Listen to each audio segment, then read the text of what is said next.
Okay, so welcome to the market analysis for January 28th, um, last couple of days of January.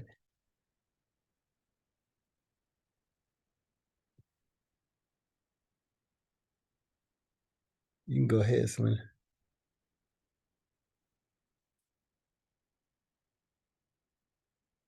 Are you in a spot where you can show your thing? Actually, I am. I just stopped for gas, so I can give me my.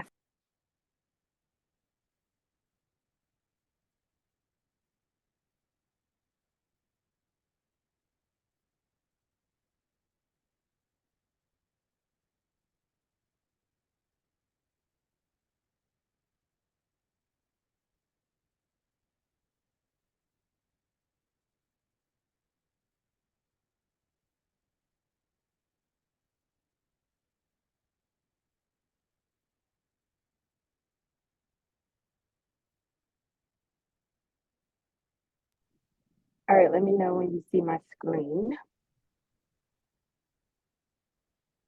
We see it. Can anybody see my screen? Okay. So again, this week on all the pairs they did is projected. It just depends on your strategy for trading. AN it did is projected. It was one of those examples where Todd tell us you do the retracement until it goes into direction of the weekly order block. So AN was an example of that. Um, so it was a bearish order block, but it sold all week. The first order block that for me that I would have got in was on the bullish 4 hour order block at 9 p.m. that Sunday night. There was a possible 225 pips for just that one entry. If you did multiple entries, you could have done more.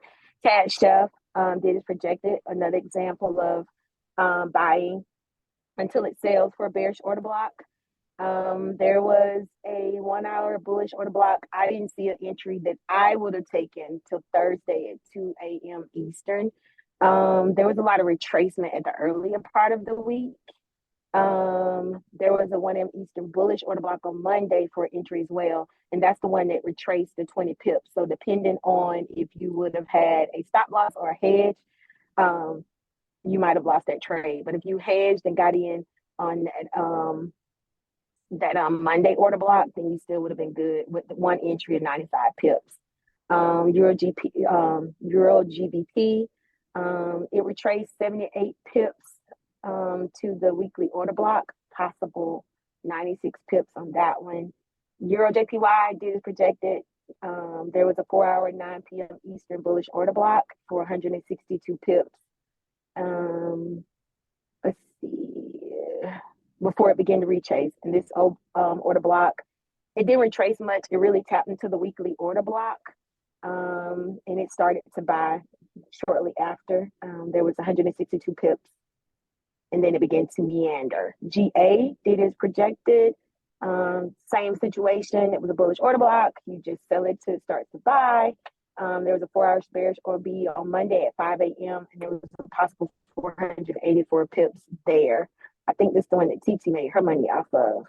GJ, same scenario. It was a bullish order block, but it sold. There was a 4 p.m. 9. There was a 4 hour 9 p.m. Eastern bearish order block, sold for 232 pips. There was always the Judas swing Wednesday night that hurt a lot of us on the JPY pairs. Same thing with NJ. This was the one that I traded this week. It was tricky for me, depending on how you trade. There was a 4 hour bullish 1 p.m. order block Eastern. It bought for 65 pips. And then there was a 4 hour bearish order block, 9 p.m. I think this was Thursday night. I didn't put the date. I apologize. It was 118 pips possible there. Hindsight 2020. US 30. There was a weekly bearish order block. It retraced a little above the 78. From my small analysis of US 30, like there was a possible not 925 pips, but points for the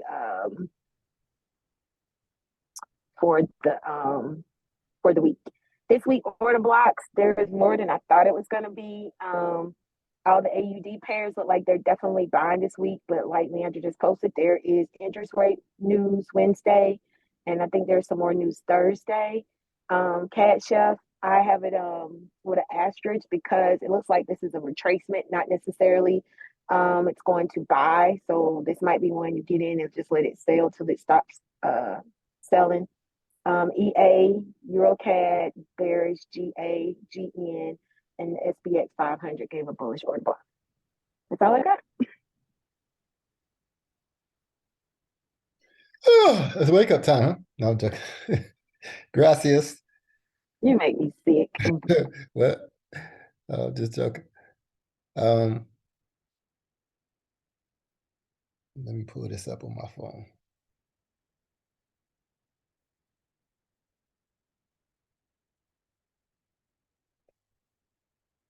I think this coming week, in our news feed, everybody should start seeing the commitment of trader report coming into that news feed. So everybody should have access to it. When I checked earlier, Todd, it was private. I don't know if you've made any changes to it, but I couldn't. It was I private. think that's yeah. Yeah, it didn't work.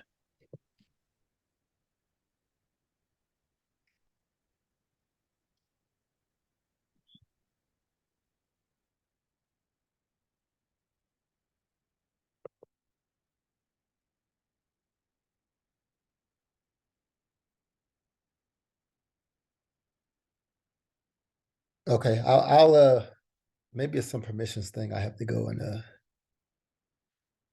click. But for those of you who do not know how to use that report, you can Google it. Basically, it will show you what positions that the big traders are in, whether they're long or short in that particular currency. And that can help you. You'll have to take whatever currency that they're long in and pair it against a currency that they short, and you should see the results in those trades. Okay.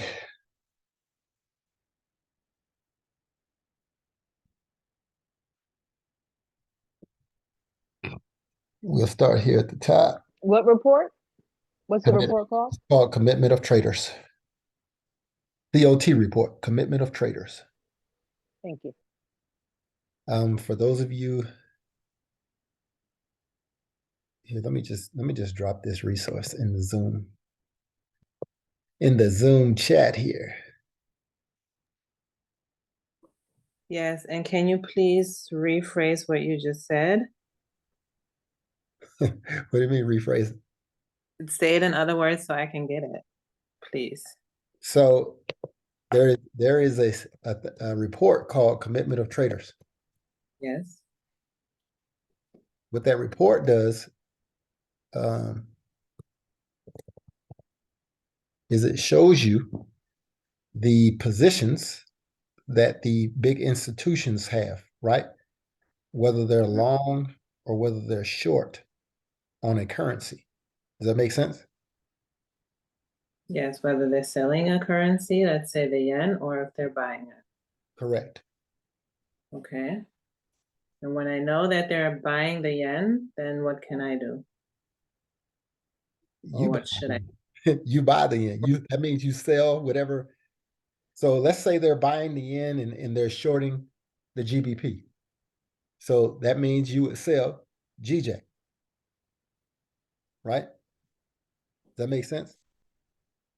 They're buying the yen and selling GBP, then I should be selling? Yeah, you would sell GJ because that means you're buying the yen and selling GJ. Okay. Because there's more selling power on that pair. So all the market makers will be expected to sell GJ. Do you get And what I mean? also, Elfie, if it makes sense, you know how we don't have any pairs that have JPY in the front. All our pairs are XXX JPY. So if JPY is buying, that means all the pairs of XXX JPY is selling. If that makes better sense. Yes.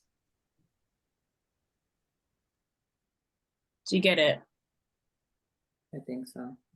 Thank you, Selena. So what if, as a matter of Todd, fact, do y'all what can't see? you share your screen, Todd? Show us. No. What are you talking about? Do you see in the chat where I put COT report? You see in the chat?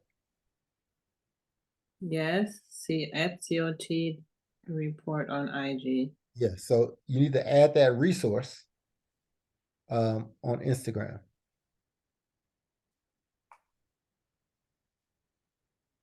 If you add this resource on Instagram, it will show up. Let me see if I can even pull up the COT report.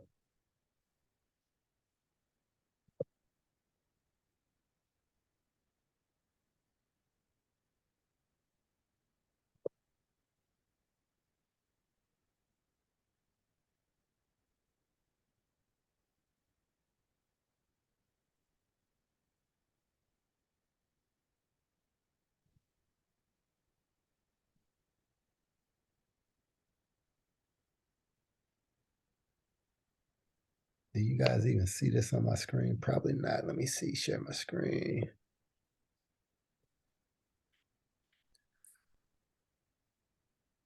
Okay, you guys, can you see my screen? Yes. Okay, let's talk about this. This is the COT report, Commitment of Traders. This lets you look at each currency and it tells you that they're long in New Zealand dollar, right? The change is there's negative 1,138 contracts, right? That's the change. They're short 7,996 contracts. The change is positive 2,746 contracts. The net positions, 2,174 contracts.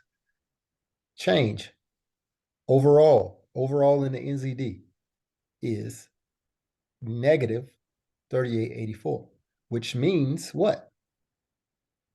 More people are shorting the NZD this week, or at the end of last week, January 27, more people are shorting the NZD than they are longing the NZD, which means the NZD should go down, right? If you pair it against a currency that more people are longing, right? That going long in. Does that make sense?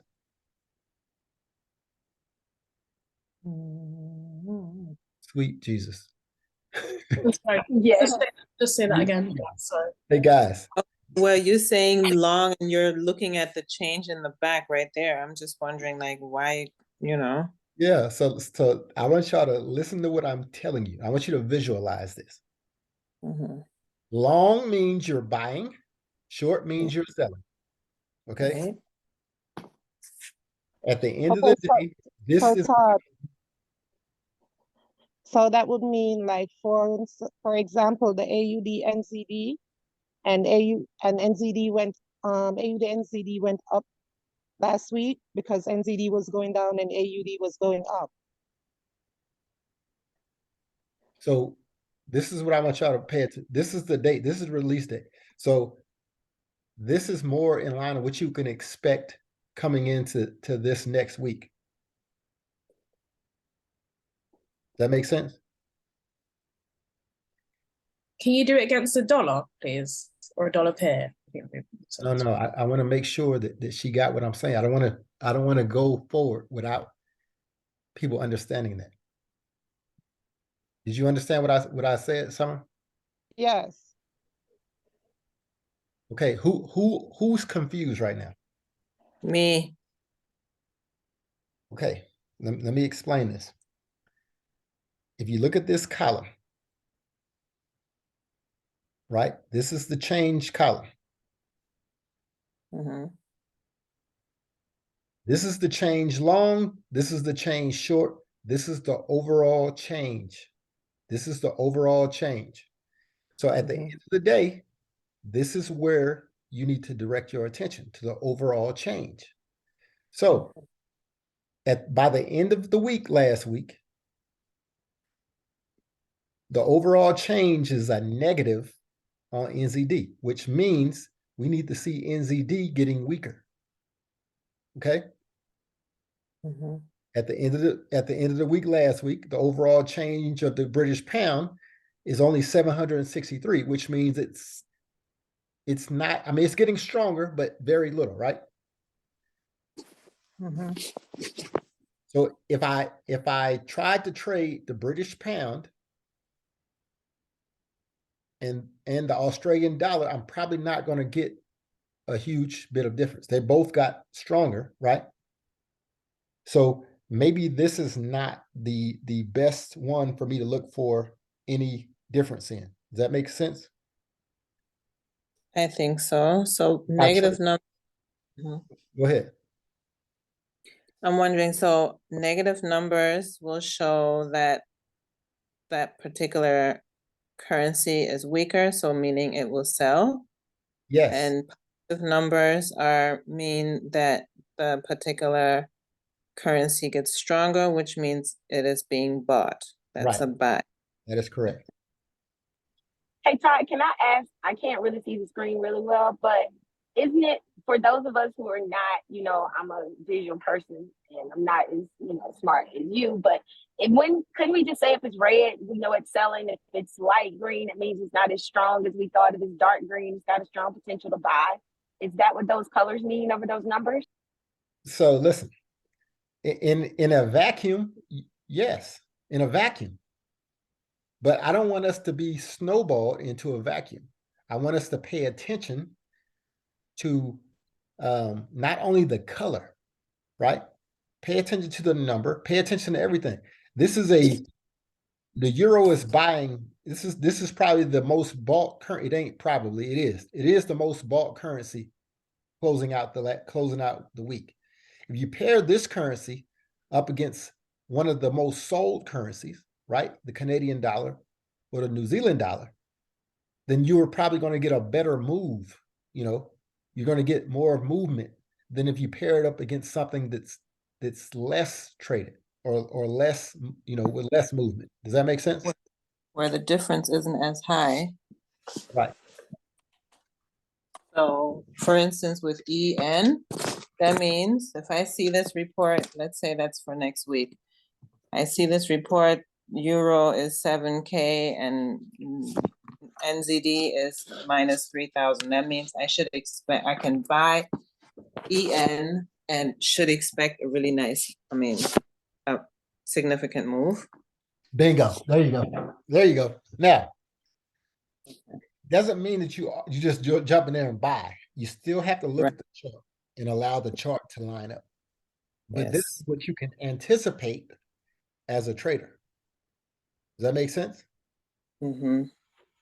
So it's kind of like a signal. Well, yeah. I mean, it's real time. This is real life. This is exactly what happened. Okay. And okay. So maybe it doesn't buy the first 2 days. Maybe it takes 3 days. Maybe it takes 4 days for the chart to line up. But this is what you can expect going forward. This is what you want to see. You want to see the euro get stronger against the Canadian dollar. You want to see the euro get stronger against the New Zealand dollar, right? This is giving you insight into what's actually moving the market, right? That way you can just sit on your trade, right? If you know that the euro is going to get stronger, then maybe you're looking for longs in the euro this week. Mm-hmm. Okay. You still have to allow the chart to line up, but this will give you your bias based on real stuff, right? Not based on make believe, but based on real people or real institutions with these same positions. So this is kind of like fundamentals next to. It is not kind of. It is this. Yes, this is fundamental. Yeah. Okay, so regarding like the Dow Jones, the US 30, which one would I look for? Down here. But there's also on the top where you see the major currencies, US dollar, and so okay. Well, this is the So Dow US Index. dollar, the Dixie, right? This is the Dow Jones. Yeah. Yes, okay, and that one on top is the Dixie US dollar index, correct? Yep. Okay. Okay. So with it being like a 600, the Dow Jones, it being a 647, is that like a baby move? Like not really much, or I would do you? definitely call it a baby move. It's pretty much unchanged. Okay. Maybe if you want to trade an index, maybe you'll look to short the NASDAQ, which is more of a dramatic move than your Dow Jones, right? Maybe you're looking for crude oil to go higher based on the change in contracts. It's just giving you a reason to look at whatever commodities these are, whatever currency that you're trading, and look to trade in that direction.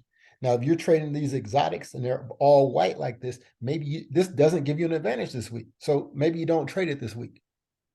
All this is doing is giving you another tool to be able to look at to create or support your bias, in that trade, right?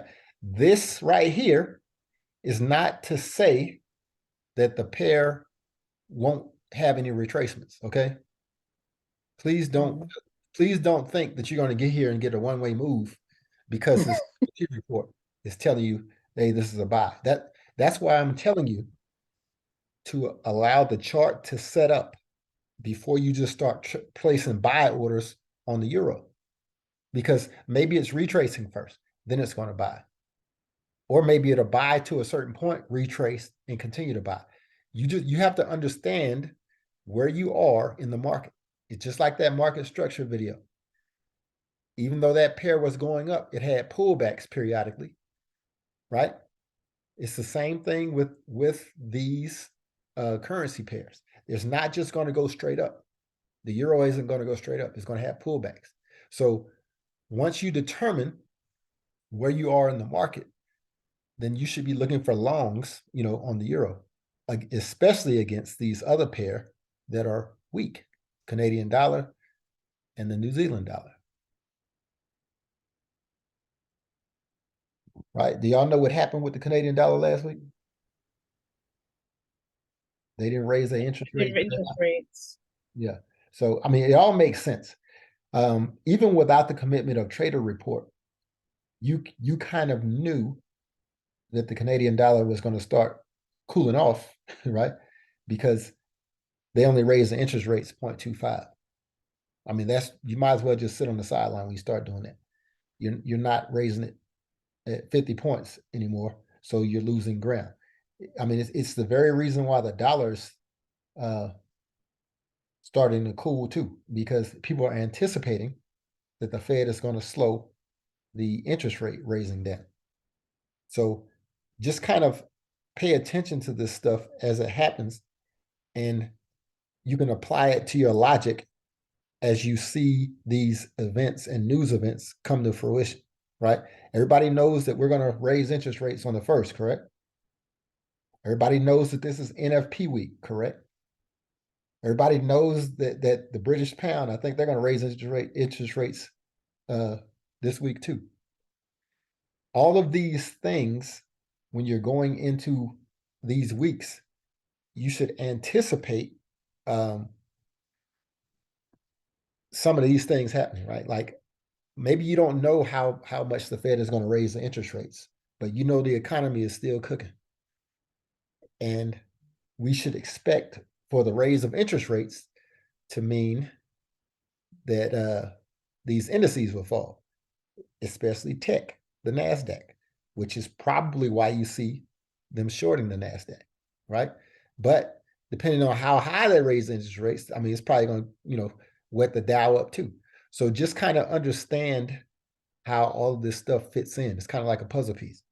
The more pieces of the puzzle you have, the better off you're probably going to be, or at least the more information you have, hopefully the more informed trader you become. Any questions on that? Me? Okay, go ahead. Okay. I just want to revisit this again. So with euro being long and New Zealand dollar being a short, so if the pair is euro slash NZD, the quote pair, that would be a long position, not a short position. Right. You would buy it instead of selling. If it was an NZD JPY, what would you do? Mhm. I'll be selling. So no, NZD JPY. Let's see. Look at the NZD and look at the Uh-huh. JPY. What do you expect? Okay. Let me write that down. NZD JPY. Selling. So the pair in front is going to dictate what I do with the pair in the on the backside. Well, that's not the case all the time. Because the NZD is weak, if NZD is on the front, you're selling. If NZD is on the back, though, you're buying. Right? Okay, yes. But why was that not the case with the euro then? Well, it is the case with the euro. Euro NZD. Euro's on the front, and it's buying. Euro NZD. So you buy the euro. Right? If euro is on the back of this pair, if it was NZD euro, you would sell the dollar NZD. So it would be a sell if this was the front, the quote pair. This is whatever is on the front, like wherever euro is, you're going to do. If euro's on the front, you're going to buy it. If euro's on the back, you're going to sell it. Okay. That makes sense? Yes. So what about euro, US dollar? You would buy it. Right. You would anticipate that it's going to get stronger because they're both getting stronger, right? They're both getting stronger. Okay. Now, So with let me finish. What if, because you know they're going to raise interest rates. What if they raise interest rates 50% by 50 basis points? Then that changes the dollar. You're right. But you don't know how it changes the dollar, right? Right. So this trade, in my opinion, would not be a good trade unless I trade before those interest rates come out. Okay. That makes sense? Yes. Because maybe they raise the interest rates higher than expected, or maybe they raise them, I don't know. But that news can affect how many people buy dollar contracts. It is going to affect, the status of the dollar contract. So I'm not willing to gamble on a euro dollar trade, because if they raise the interest rates too high, then that's going to make people buy the dollar and short the euro. Even though the euro is strong, the dollar might just be stronger. This is the importance of pairing your currency, a strong currency, against a very weak currency. Does that make sense? Yes. That's why you don't want to trade the Australian dollar against the British pound, because they're both buys, but the British pound is just a wee bit stronger. Like that's not, unless you're just trading a retracement. To me, this is not worth being in the trade. Does that make sense? It does.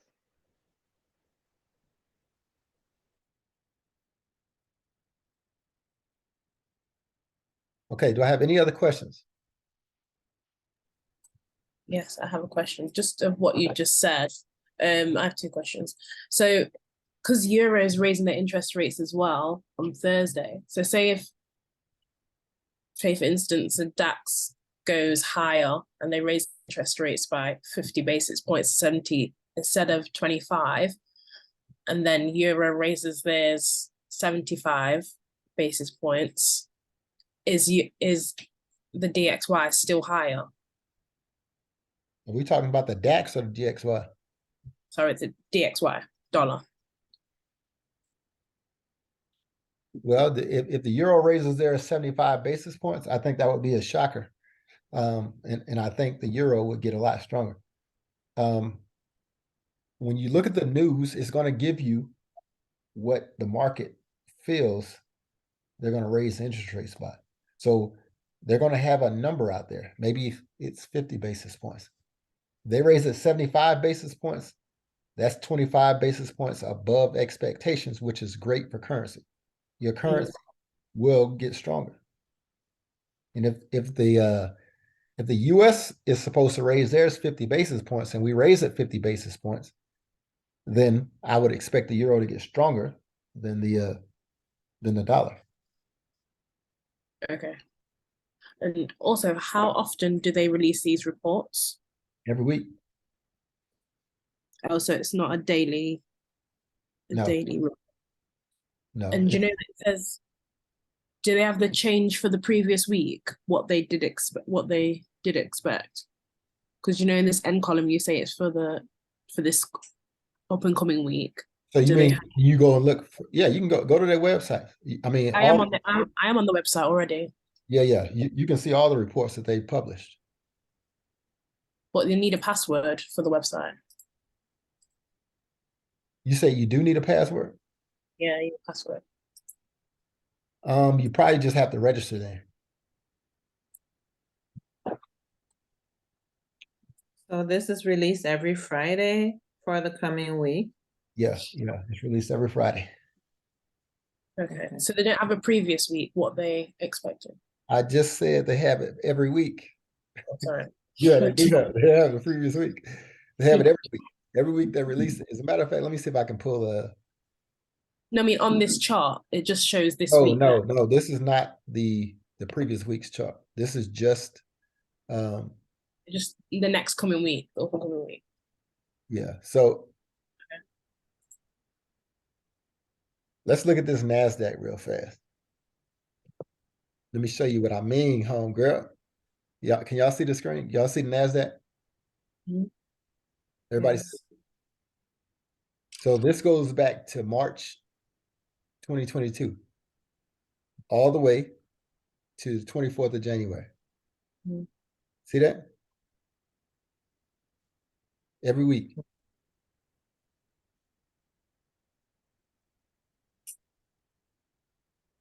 Got you. Now, if you guys are ICT followers, Mhm. there's a market maker series out there. I keep asking, begging y'all to watch it. You will But understand. he is so long-winded, it's like, I Hey, don't know. listen, I got you. But you know, so if you want to make money, you'll do whatever is necessary. Mm. And you won't waste your time, you will maximize your time. Mm. The guy tells you everything you need to know. He explains open interest. He explains the report. He tells you why it's important. So all I'm trying to help you to do is get the entire piece of the puzzle. It makes you a more informed trader. Sometimes, I hear this statement every now and then when I watch YouTube videos where guys will come on and they'll say, hey, sometimes the best move you can make as a trader is not enter the trade. Right? So every now and then there is reason for you not to get into a trade, right? That reason is because everything you see on the charts is contradicting the fundamentals that are coming out. Right? That means you shouldn't be in the trade because the fundamentals are saying they're telling the opposite story of the chart. So you have to allow the chart to turn around and match the fundamentals. So either you're just trading a retracement. Most people are clueless that the chart doesn't match the fundamentals because they don't even understand the fundamentals. And then they end up getting cleaned out. They get their clocks clean because they didn't understand that was one of the times where they should not have taken the trade. And this is all that I'm trying to help you guys see with the information is if you have the information in front of you and the information is telling you that the big banks or the people who have these open interest contracts are buying and you're selling, it's not going to be good for you when the market catches up. Because they're buying, they're going long, and you're going short. And you're about to get road graded. So if you can go in here and you can look, and you can put this information together, it's going to give you a better chance at long-term success trading, right? We can all get lucky once or twice, but over the long term, if you're not going the same direction that these big guys are going, you're gonna end up, you're gonna be fooled. And the guy that can tell you how to line your information up, he's a little bit long-winded. He's a little arrogant. All of that stuff is true, but he's not lying to you, like it works. So, you don't have to watch the whole series in one sitting. Maybe you watch a video, or maybe you watch half the video in a sitting. But I mean, this is going on 2 years. You could have already had that information watched. It's only a 5-video series. Watched it. Well, thank you. You're welcome. You say you watched it. Did you get did you understand the commitment of trader report? Well, you just explained it to me now. Well, I mean, did you understand it in the video?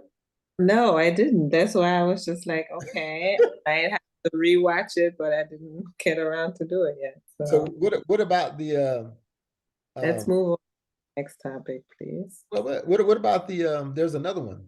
There's a the interest rate website. Do you understand that one? Yes, I do get that.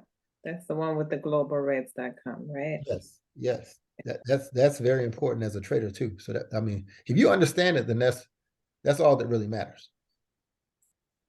But I think if you understand those two information sources for fundamentals, it will lead a long way.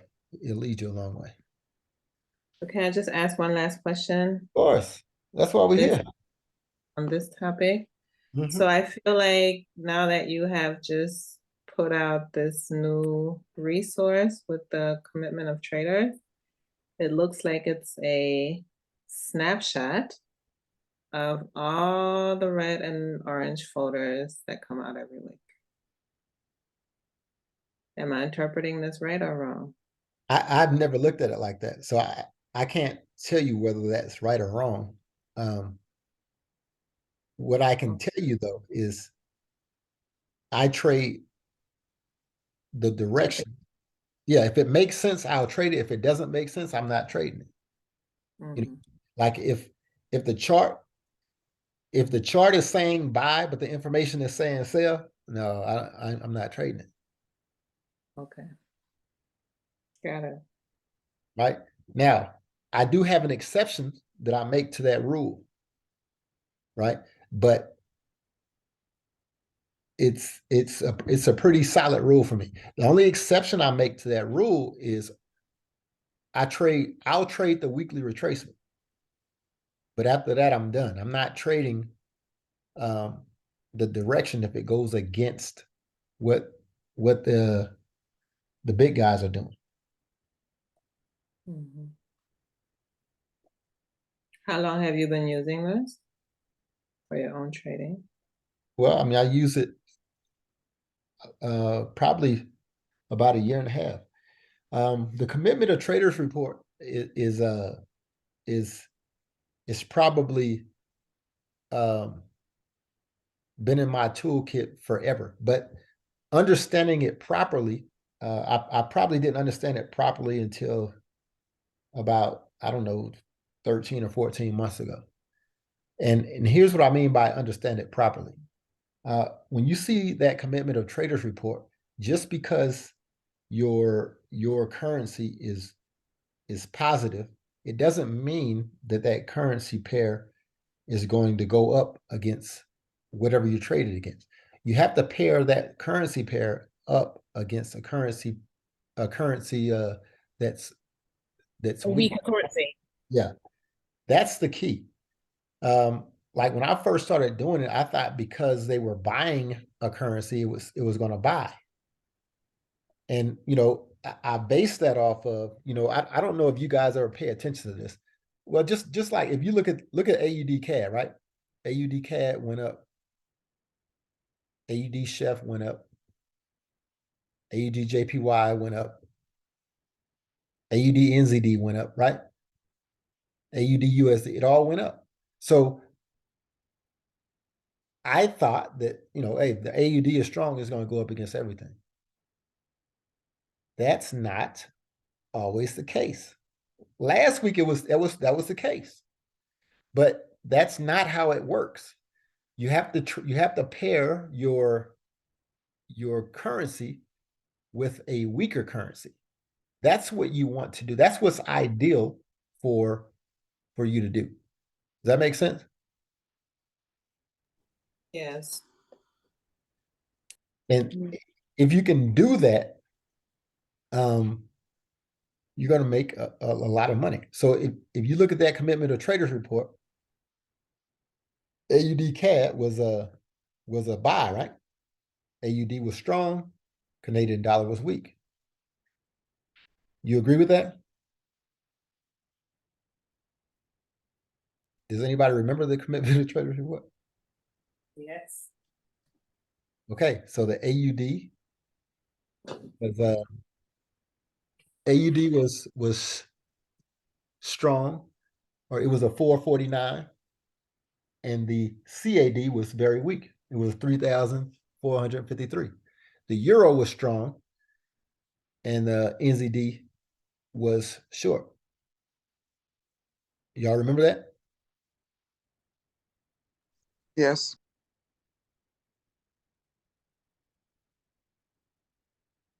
Let me see the CAD. Let me see the CAD. Just to make sure I'm not. All right, we'll look at Euro CAD too.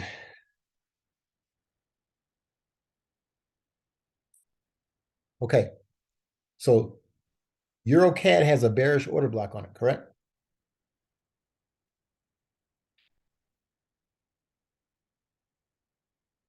Y'all tracking?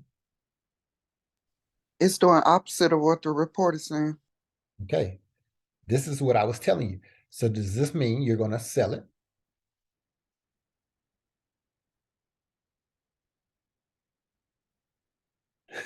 Are y'all confused?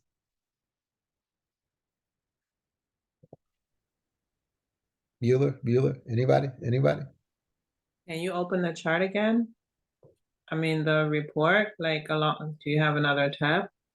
Well, the report says, Euro was high, like green, 7,000 something. yes, 7,365. Canadian dollar was weak. negative 3,453. What is Because the they chart? didn't raise the interest rate. What's that? Yeah, because they didn't raise the interest rate, so the currency is not as bullish as expected. So which one should you buy? Which one should you sell?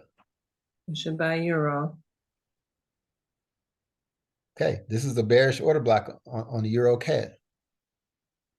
You should still buy it. So this is why I say we're going to buy this move anyway if you're in this pair, right? You're going to buy it anyway to the order block, correct? Mm-hmm. In this case, I wouldn't expect for this pair to turn around and start selling. Right. Y'all understand that? Yes. And just looking at this, if you understand market structure, right? You have an impulse move, pullback, it consolidates, right? So you got a rally, a base, a rally, a base. We should expect a rally, correct? Wow, yes. Correct. Yeah. I'm just trying to help you put the information together, right? If you look at it on the lower time frames, we had a breakout and a retest, and another breakout and a retest, right? Can y'all see that?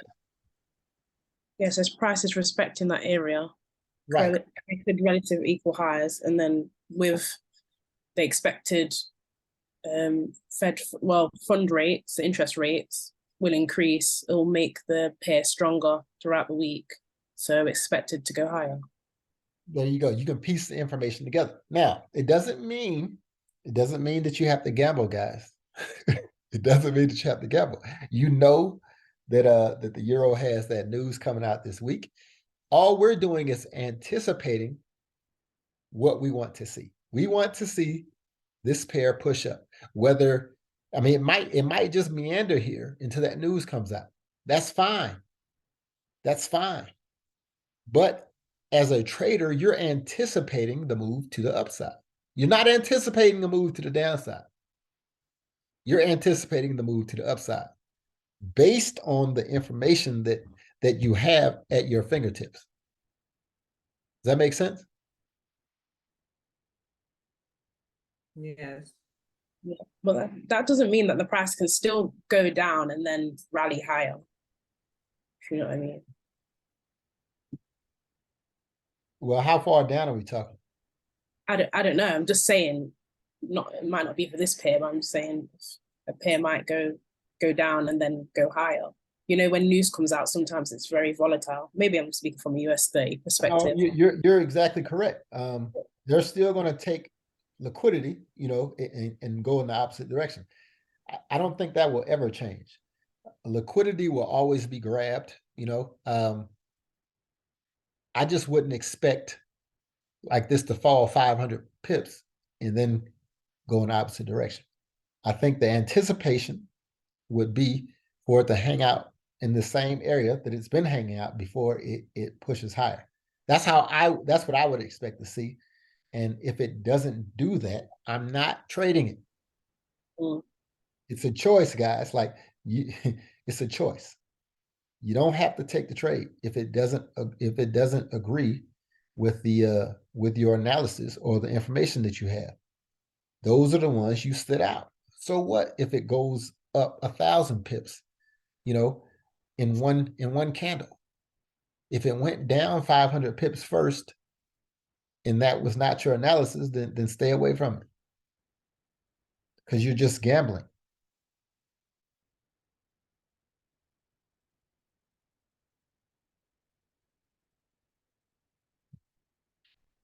All right, so let's go back to these par for this week, guys. Hopefully everybody is clear and you got the information.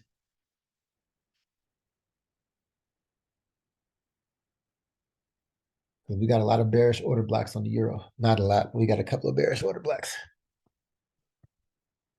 Woo-hoo-hoo.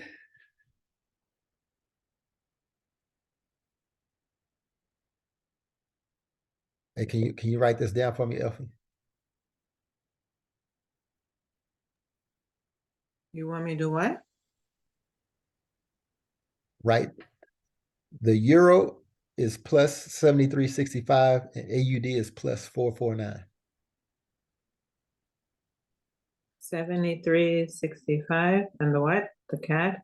AUD Oh, is AUD plus 449. 449. Okay. Got it. Gracias. All right, can y'all see my chart, AUD CAD?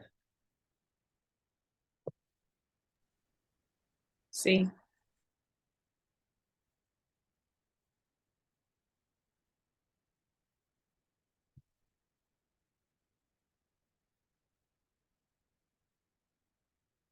We got this bullish OB. We got the gold area. When I drop down to this 15-minute jank, I see an imbalance here at the top of the gold area. There's also imbalance down here below the gold area. This is probably where I would look for this trade to push down to.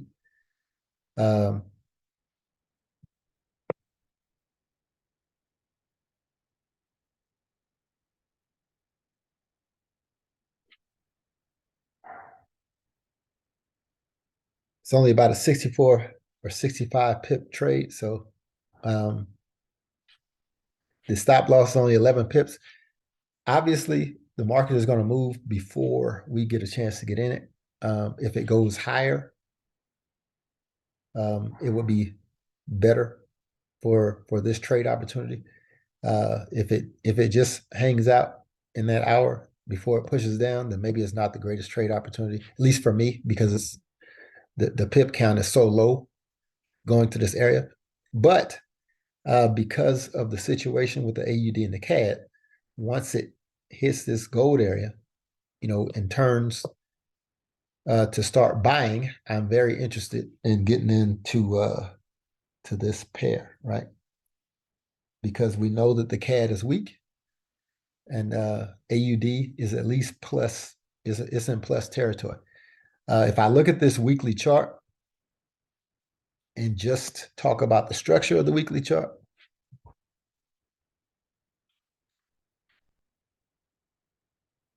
I'm encouraged here. We had broke this high. We pulled back to the same area. We pushed higher, right? Breaking these highs. So when we pull back, we'll pull back to the same area. Now we can push up to this next group of highs. And I'm anticipating breaking those highs based on the information that we have. So if we just come from this gold area to this next level of highs, you got 240 pips or so to push up. Not saying that we'll get it all this week. Maybe we will, maybe we won't. But it's available to us. And I'm interested in that trade because it looks like it's going to be coming to fruition there, guys. Any questions on that? Tracking. All right. Swiss franc is negative 1,567. Negative 1,567. Another good trade opportunity.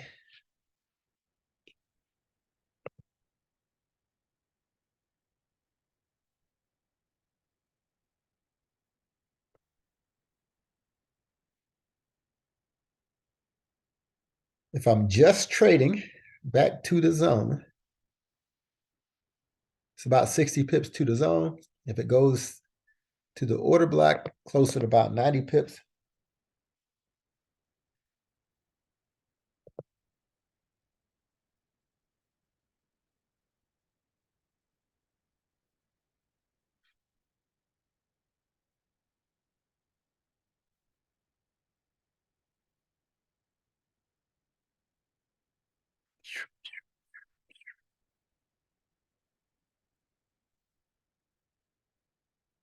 Man, the zone is ugly.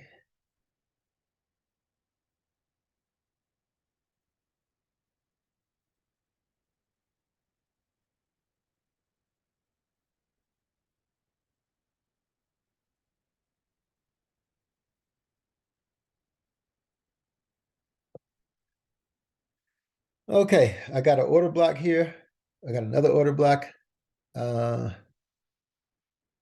There's a small imbalance here. I would look for price to come to one of these order blocks. If it passes this zone, there's an imbalance here. And then last but not least, there's an order block right before the 78.6. So maybe, there are several different areas that are areas of interest. So if you're trading this down, just kind of hold the trade until it breaks structure going back up. And then you can turn around and buy it if that's how you want to trade this. It's how I would trade it if I end up taking this trade, which I may end up taking this trade. Even based off supply and demand, this zone is untouched. So maybe price comes right down and touches this zone and goes back up, which will be a perfect supply and demand trade if that's how you trade. If it comes past this zone, there's an imbalance right before it gets to the 78. There's also another zone right here. So there's a lot of potential spots that this could possibly turn. So if you're trading this one, I would personally just kind of hold that trade a little bit, because you're always going to be able to make money going back up. So you can hold this trade until it breaks structure, going back to the top side. Remember, you just watched the market structure video, right? So maybe it breaks structure on the 15-minute, but doesn't break structure on the 1 hour. I don't think you can go wrong if you're selling this, and let's say it breaks structure and you start buying it, right? You're in a natural hedge. You're gonna have a buy and a sell. So if it turns and goes lower to one of these other positions, it doesn't matter. You're going to be negative in your buy, but you'll be positive in your sell. If it comes all the way down to this final spot and then heads up, you can take profit on your sell. You're going to be negative in your buy, but you know price is pushing back up. You already understand that by your fundamentals, right? Everybody understand that? Yes.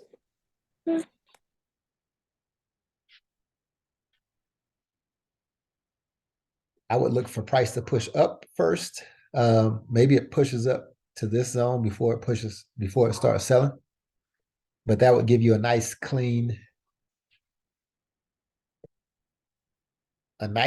short to take from somewhere in this area. If I'm being 100% honest,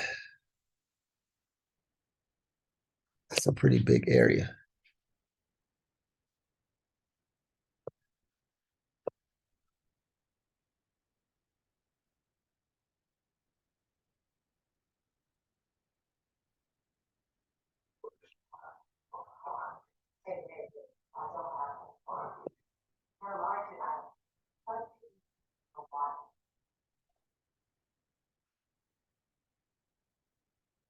Sorry, did you say you expected AUD to sell? Is that what, from that report, is that what you're saying? No, Oh, okay. it's definitely going to retrace. Definitely going to retrace. It bought last week. It's going to pull back, and then I expect for it to buy. I think AUD was positive 449 contracts. Did you write that down, Alfie? Yes. Is it 449? And the chef you said was negative 1567. Yeah. So it's definitely going to buy against the chef.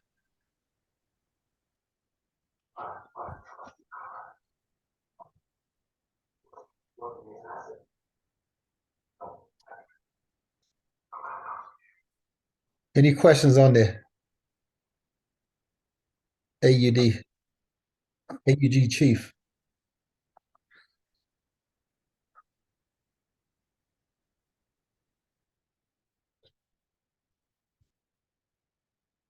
All right. What's the next block? AUD NZD.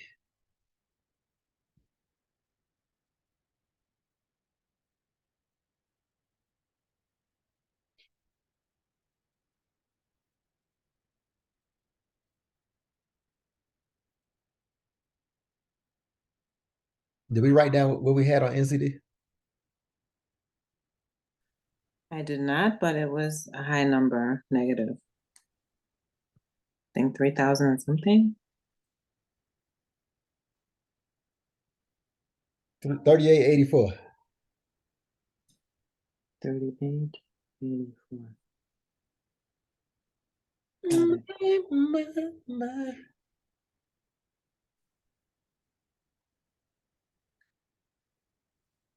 All righty. I'm looking for a pullback.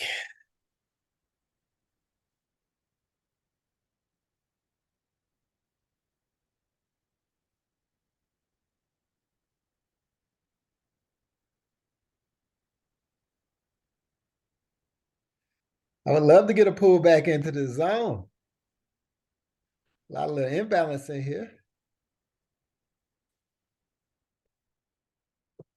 Then there's a long wick down here. It's probably imbalancing this candle.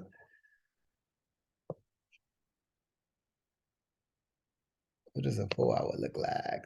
It's bearish. It's bearish. We definitely gonna cook.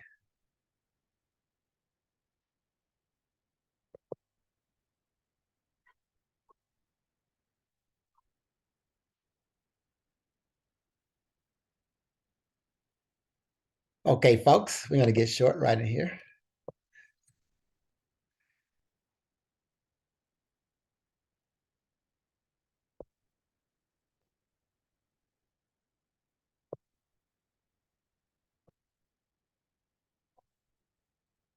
I believe we'll have our answer in that first hour of the market.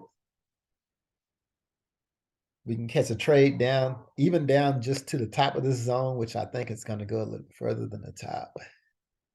It's about 78 pips. You can get it down to the middle of the zone. It's about 90 pips. That equals a great weekend.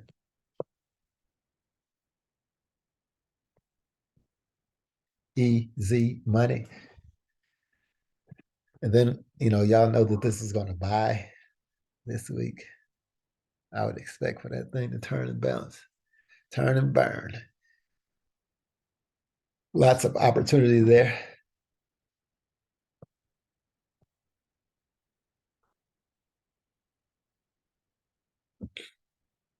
Any questions on AUD, NZD?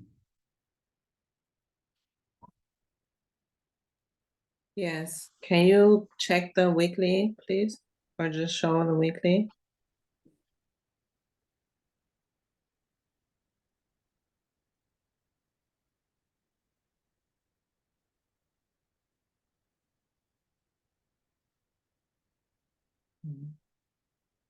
So just for me to reiterate, the higher the difference with this COT, commitment of trader, the higher the difference between the pairs that I pick, the more likely it will go in the direction that is, I guess, for the base. No, yeah, for the base pair.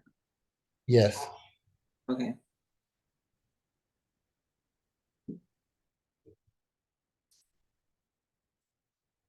It's just an extra piece of information, guys. This should help form your bias. The charts still have to line up. The pair still has to actually start buying in this case, right? That's very important because we all have a bias.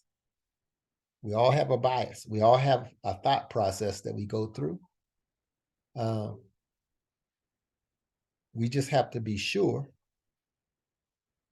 that the chart lines up with our bias before we actually place a trade, okay?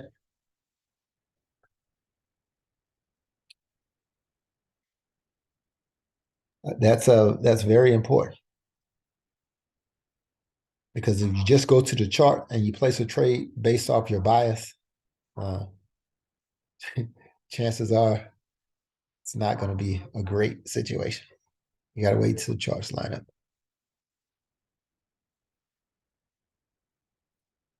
Any other questions? All right. Shall we proceed? Shall we proceed?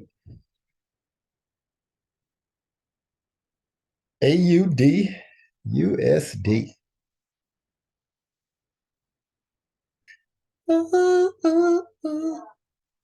What does the CLT say about this? It says the AUD is plus 449, the US is plus 1805, right? Yes. We know we're raising interest rates this week. Well, we don't know what the talking heads have been saying. You said we don't know that we're raising interest rates, or you do know? We Well, do know they're saying 2025, but they're saying the market hasn't priced in the recession. So, and everything's been negative, job losses, all the negative reports. So there might be a pause. I think the jobs number is great. the job market is strong here in the US. I know that's what I'm saying, but then they've got a lot of job losses as well in tech. In tech. But they're saying that tech makes up 2%. Yeah, So the job really market good. is strong. I mean, tech is the only people that's losing. And they're saying the consumer market is good as well. So I don't know. I think it's a tricky one from what I see. Anyway, from what I can see from the news. I'm not an American, so I really wouldn't know from there. But Even Americans, we don't know. We don't know what the Fed is going to do. But they tell me they're going to raise interest rates. I'm just going to believe them. yeah. I'm not taking this trade, but if those of you, if y'all want to be brave souls to take this trade, yeah, you know, who am I to stop you? Let me kill this. Let me kill this other thing so we can see it.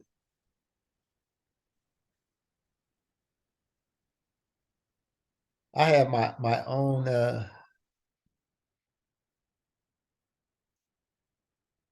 take on this. If I was the Fed, I would raise 50 basis points. That's what I'm hoping for. But Yeah, you know, I don't know if everybody is hoping for that, but yeah, I think I can see a case to raise 50 basis points. But you know, who knows? We know regardless, this should retrace first, right? This pair should retrace. After that, if you're taking this trade, I would get the heck out. There's imbalance, the ends in your zone. There's an order block. There's another small imbalance, and there's another order block. If they raise interest rates higher than 25 basis points, and I don't even know, is it really 25? yeah, they've priced in 25 to the forecast. Yeah. Let me look. So it was 4.5, and then they've priced in 25, so it's 4.25. But because if that's the case, and they do 50, and it's going to skyrocket. yes, a little blast in that dollar, y'all. Get us a little coffee, a little shot of Espresso. yeah, in that dollar. They're anticipating 475. Well, Yeah. Euro and pound are they forecasted 50. 50. Yeah. So that's a lot. Yeah, y'all actually need 75. But you know, 50, that's crazy. We'll see. So anything over 25 is going to send the dollar through the roof. Say that again, please. Anything over 25 would send the dollar through the roof. That means this pair would just sell. Well, Todd, can you remember a few months ago when you said, was it you or like I think the Fed said that they want to be at 5%. Yeah, I think 5.25% by the end of the first half. Yeah, so bringing it up to 50. Yeah, bringing up 50 will make it 5%. Yeah, and then they just need to do 125, one more at 25 before the pause. Yeah, before they pause. So yeah, I can see I can see a case when I look for a 50% basis hike. Now, I'm not telling you that the Fed is going to do it 50%, but I can see a reason that they should do it. What's your case? Well, I just told you the jobs, you know, there's no, I mean, the economy is strong. Why wouldn't you raise it 50, you know, while the economy is strong? Strong, yeah. And the consumers are strong as well. They're still spending, and people are getting pay rises as well. So the economy is looking good at the moment. So you know, in my opinion, there's a solid case to raise it 50 basis points. But anywho, if you're going to take this trade,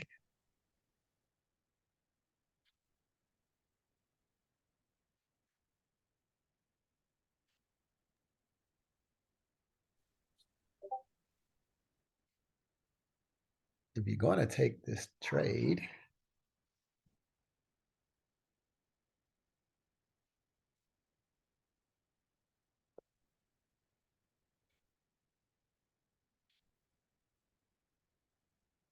after that first hour of the market.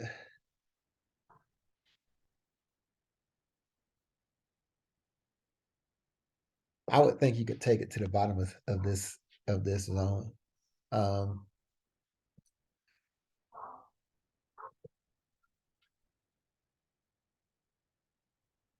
But if you're taking it and it starts stalling anywhere in that zone, then take your profit. Be smart. Take your little profits.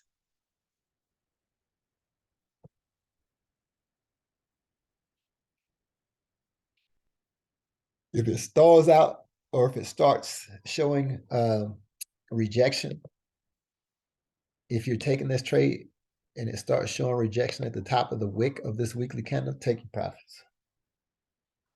Take your profits. Maybe they know something that we don't know. Any questions on AU? Yes. So I'm back to, because I'm kind of, I guess, with this commitment of traders, this is kind of occupying me right now. So, I mean, besides the fact that there is interest rates right now, let's say there weren't any interest rates hikes for USD. AUD is plus 449, USD is plus 1805. What should I expect? Like, USD is in a quote, but the number is higher than, so I know more people are buying US dollar, correct? And they're also buying, less people are buying the Aussie dollar. So what should I expect from the chart, or should I just, like, based on this commitment of traders, since both numbers are positive, or I know that both are being bought? I think that's a legitimate question. Now, I want to refer back to what I said when I first opened the call. Sometimes the best trades are what? Those not to take. There you go. Why would you even trade those two pair if they're both positive? When you can trade one of those pair against one that's majorly negative, right? Like, part of trading is understanding what trade is a better setup. So if you have a pair that's positive 449 contracts, and you have another pair that's positive 800 or 1800 contracts, why would you take a trade between those two when you can take a trade with one of those positives and pair it against one that's negative? To me, you have a better opportunity in one of the ones pairing those positive contracts up against a negative contract. Does that make sense? Yes. But at the same time, then this kind of refutes my first question that I had, and you said that the higher the discrepancy between the two, The higher the discrepancy, the better off you are in that trade, correct? yeah, Yeah, that's 100%. going for, sorry. That's 100% true. And I'm not saying that the dollar is not going to get stronger against the AUD. All I'm telling you is that's not your best trade option based on the fundamentals. Okay. You might very well buy the dollar, like sell AUD USD. You might make money this week. It doesn't mean that that's your best trade option based on the fundamentals. That's really what I wanted to know, whether I should sell it or buy it. I'm not going to take that trade. I just wanted to, I think you don't have to do either. okay. But based on those numbers, you would sell AUD, because AUD is basically lighter than USD. Yes or no? I'm not trading that. Just say yes or no. Yeah, I'm not. No, I'm not trading it. That's what I'm telling you. I'm not. I traded it. I trade that. What is Thank you. what is your advantage to trading that? I just want to understand the commitment of trader thing. Yeah, the commitment of trader is asking you Okay. why you would trade it. What's your advantage?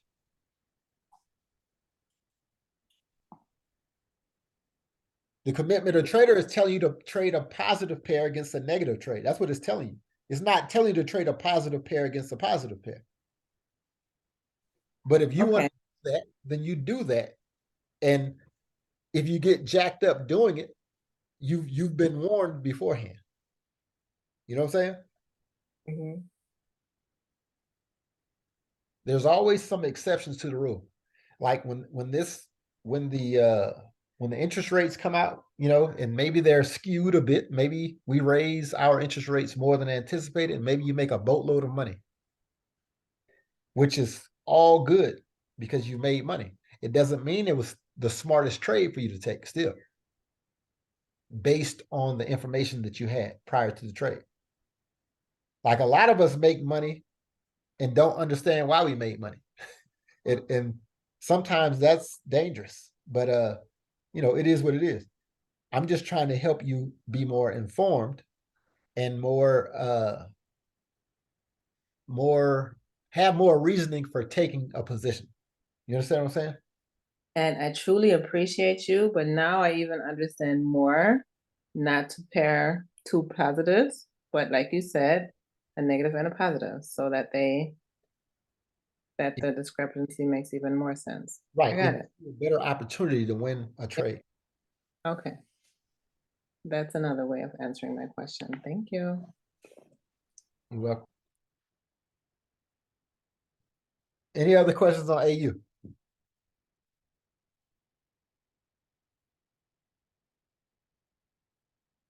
Alrighty.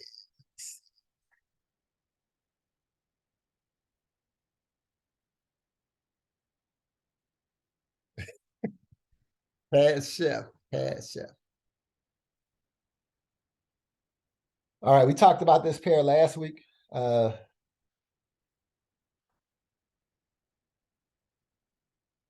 both negative, you know, on the COT report, by the way.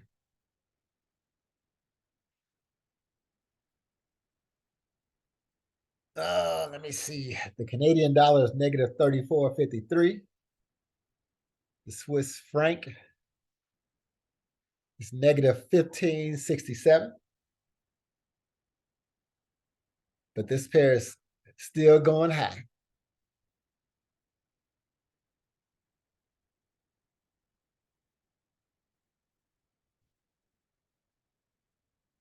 Y'all understand why? Do y'all remember talking about this pair last week? Yeah.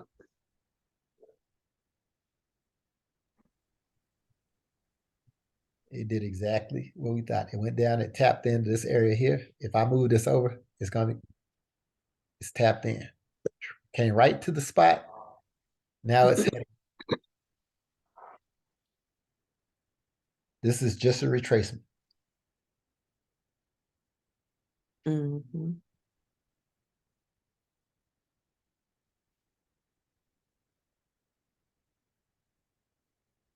Oh, let me see. Let me see.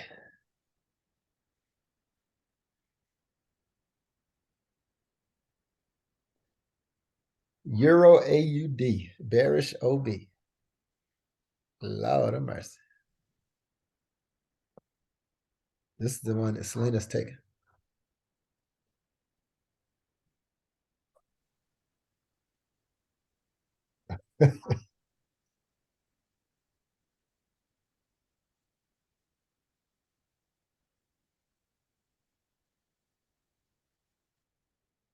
This one I'm taking too.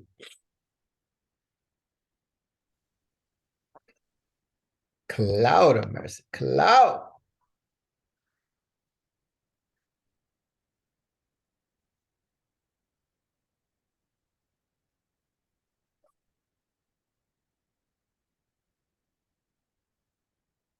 Oh, I need to bid this weekly.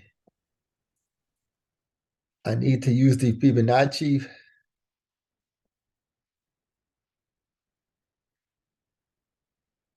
We had a nice little cook, a little bake session.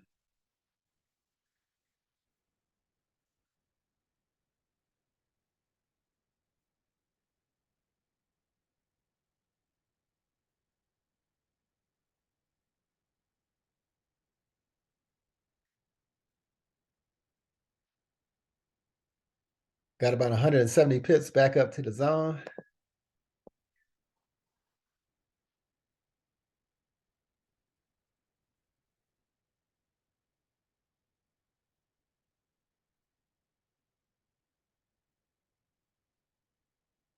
You got a lot of sweet spots right up here in your zone.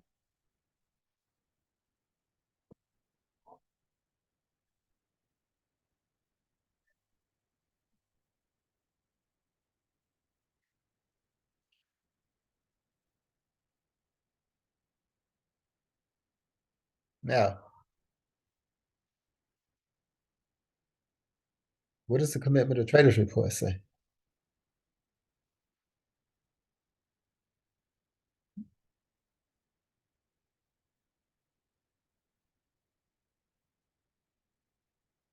Bueller, anyone?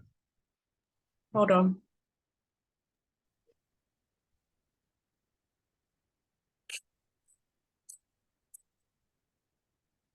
I thought the euro was buying. Well, this trade is Both positive, but the euro's higher. Okay, so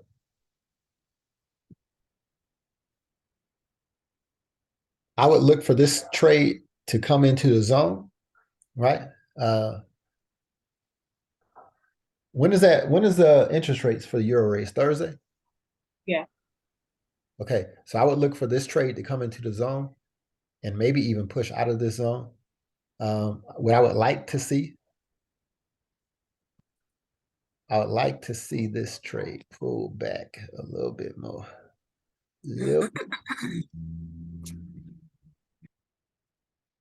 I would like to see this trade pull into this golden zone, right? Before pushing higher. So, I mean, that's a lot of movement that this pair needs to make.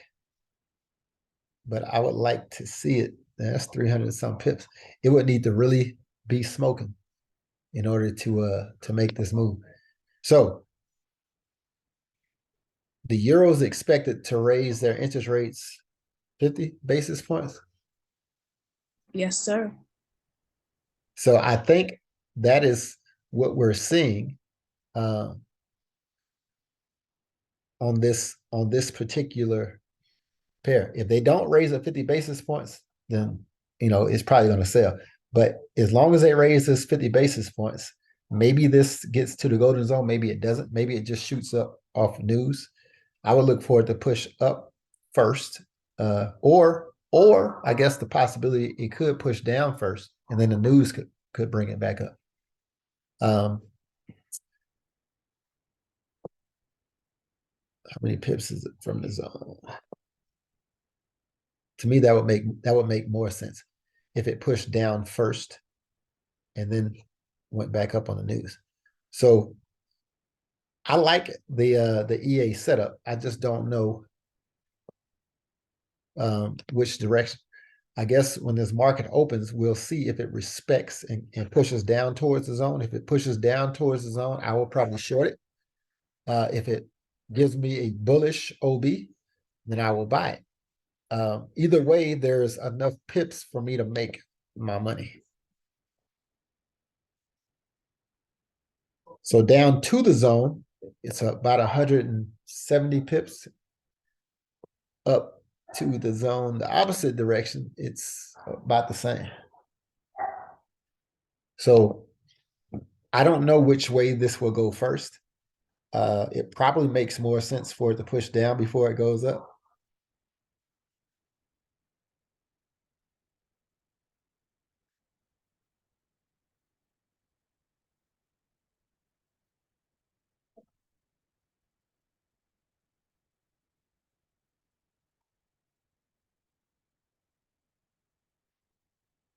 So that's how I would approach this.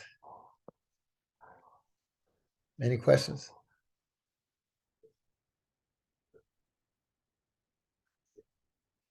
So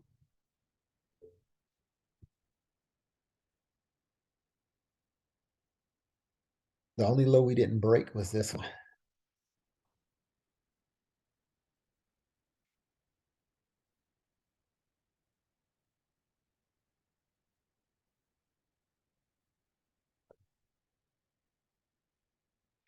But since I anticipate the euro being stronger than the AUD, I would hope that it pushes down first. That would make me feel better about the trade, the overall trade itself, because I like to see the trades hit the zone before they take off in their opposite direction. So in fact, I'm gonna go ahead and put me in alert.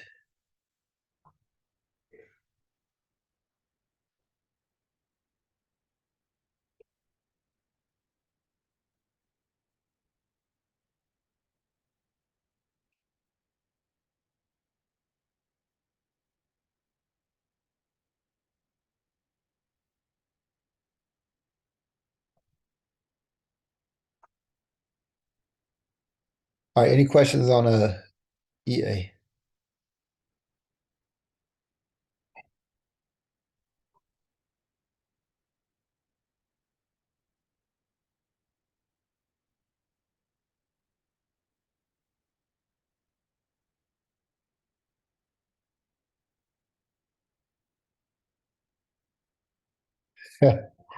All right, let me see. EC.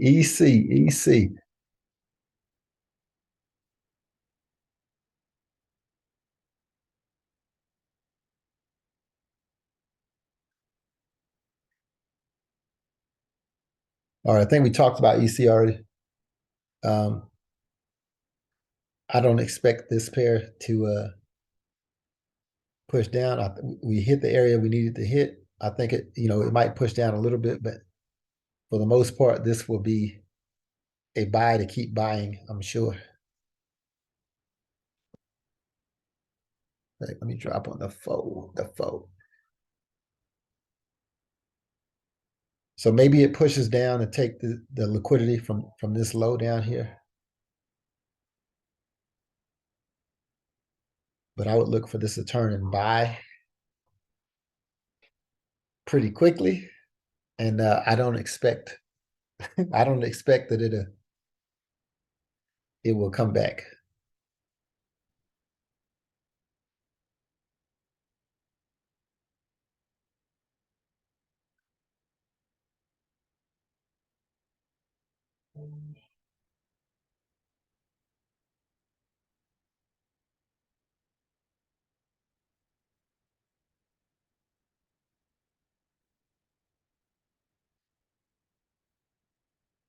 I mean, we're right at the zone now. So yeah, maybe it comes and takes the liquidity, but I would expect this thing to get out of here pretty quickly.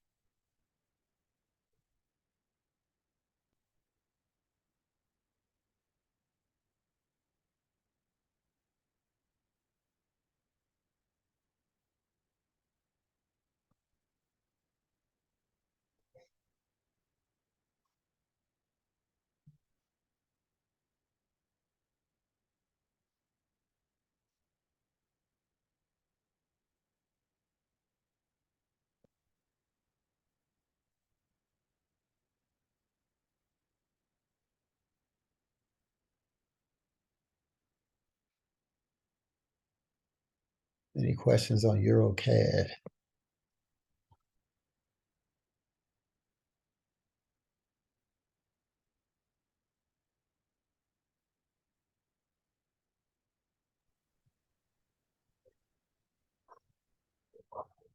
It's a really stupid question, but how come you're looking for sells on Euro AUD, but then buys on Euro CAD? I might have missed something. Well, I think this will sell down a little bit, but I don't think it's going to sell down as much. This one has hit the golden zone.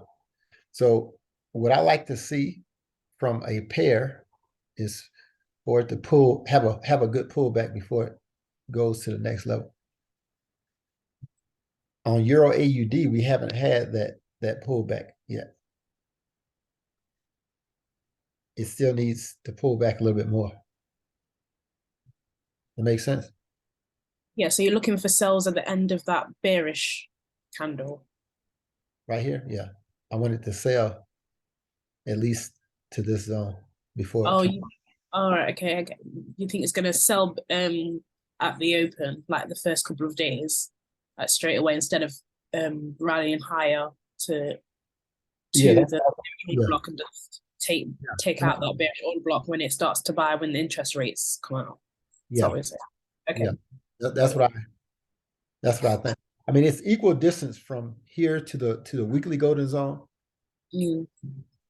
The same distance from here to the golden zone that it needs to hit before it buys.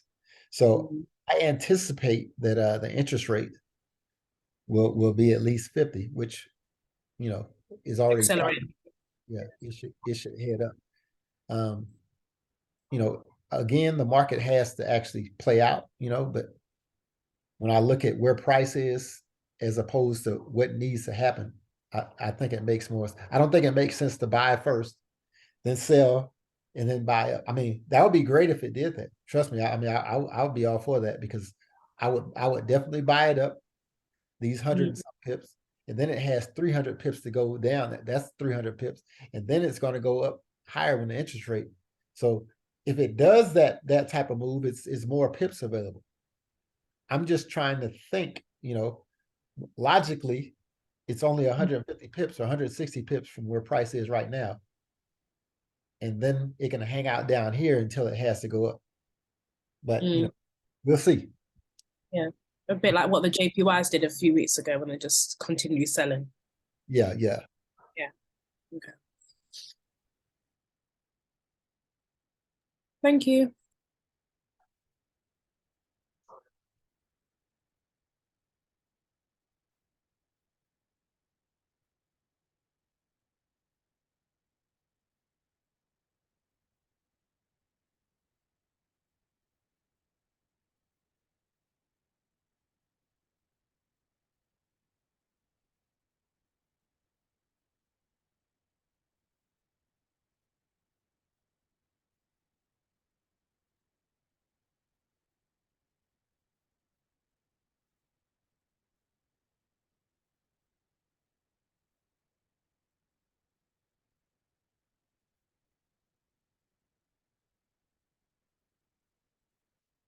All right, what's the next one? GA and GN. GA will probably be more the same. This thing, man. I wish I took TT's trade last week.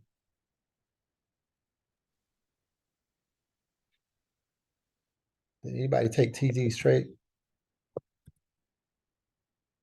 Did y'all eat with TT last week?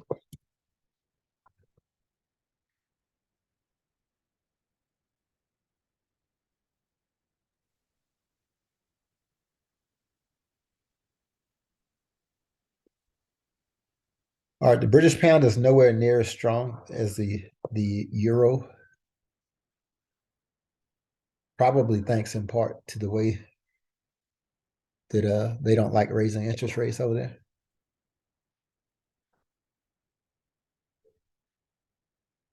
Because of inflation. Come on, bro. I mean, inflation, you raise interest rates to kill inflation. Yeah, but inflation's still high. You're not raising interest rates high enough. I mean, that's part of the reason why the currency is not respected. Those questionable policy decisions that going on over there. Yeah. Well, yeah. It's what it is. Yeah, unfortunately.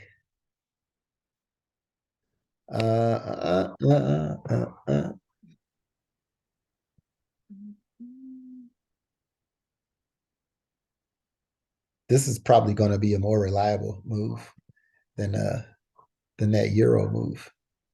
Testing. Your test has failed.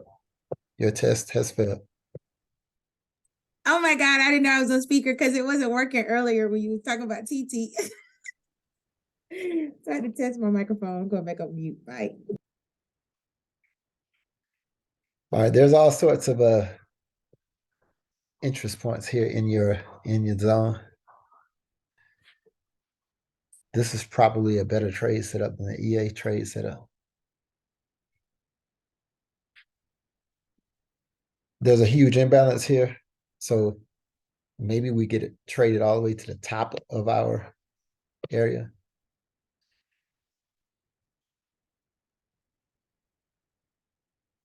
Definitely a setup worth looking at, in my opinion.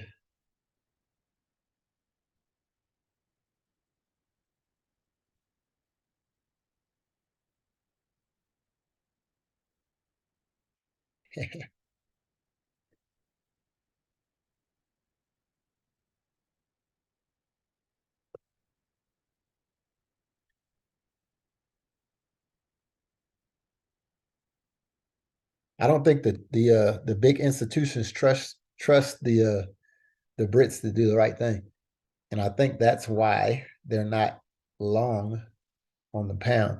So, is it Thursday or Friday that the Brits raise their interest rate? Thursday. That's really sad. Well, I'm saying, I really think that that's why the charts are set up like this for the pound. So, to me, this will be very interesting to see if this doesn't just lose, like if it hits this area and starts selling, pretty aggressively until maybe they have a better idea of what y'all's policymakers have in store as far as a rate increase. What do you mean it's going to be 50? Well, I don't think anybody trusts the Britons to raise it 50. Well, I think they normally do what's expected, but they never do anything more. Well, they should have done more, though, is what I mean, that's why your inflation is crazy. Mm. Yeah. So Todd, based on the moving averages on this one, you don't think it's going to retrace first? Or are you just saying it's going to meet until the interest rate? I do think this one will retrace first. I don't think this one is like the euro. I think the euro may not retrace first, but I think this one will retrace first. The euro's moving averages are the same as this one. Everything about these charts are pretty similar. Euro moving average is the same, but because of the way that the currencies are viewed, the euro has a better reputation than the British pound at this point. So knowing that they're going to raise their interest rates, I can see a possibility of this selling to the zone first before it buys up. I'm not saying that will happen, but that's why I put the alert there. So I would know. Okay. Because that crop report, on that crop report, the British pound is lower than 1,000. I know. That's why. That's why people aren't buying the pound the same way.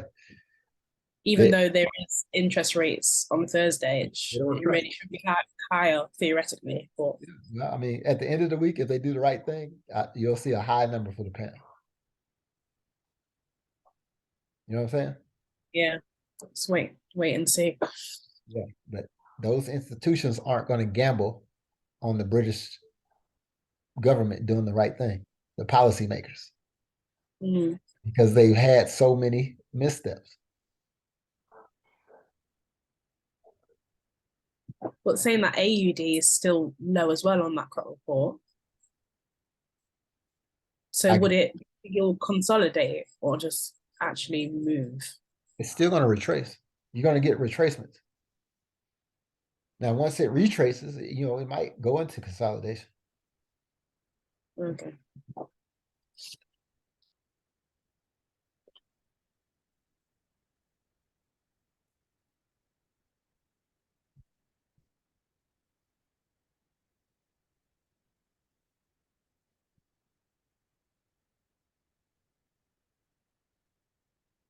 Any other questions? No preguntas. All right, what's the next one? NZD?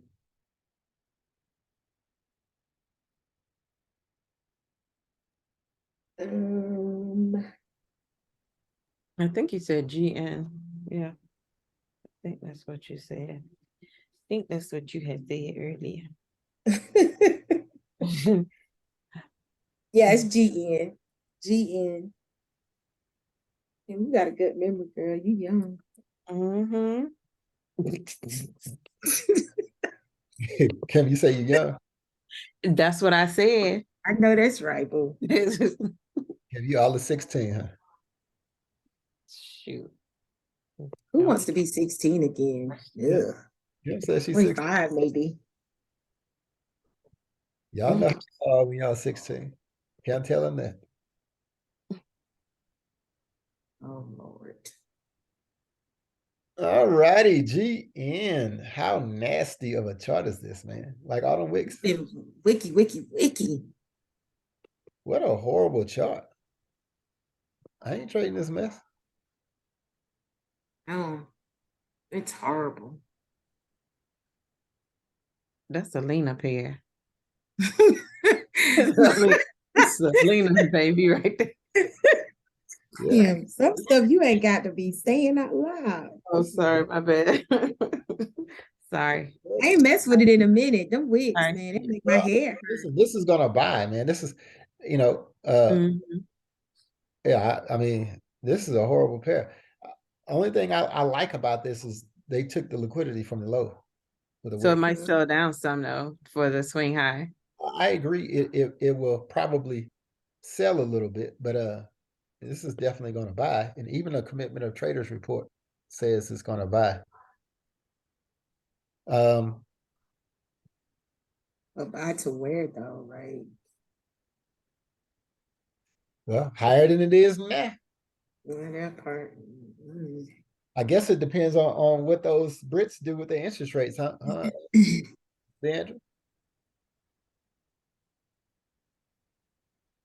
If they could trust them, if we could trust the Brits to do the right thing, we could buy it way up here. Therein lies the problem. Trust. So I could see this coming down and closing this imbalance, but that's about it. Yeah, that's what I was thinking, the imbalance too. What about your MAs on this? Because they've crossed. Oh, this is on the 4 hour. I just said I can see it coming down to the imbalance. That's it. Oh, You see how price crosses over the MAs all the time.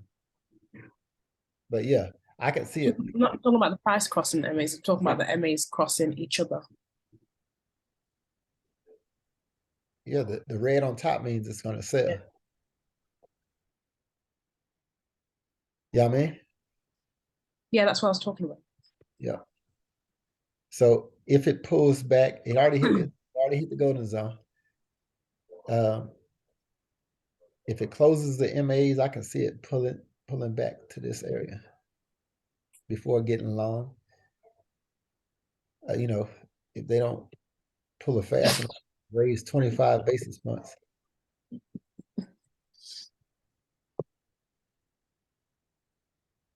I can see all of this happening.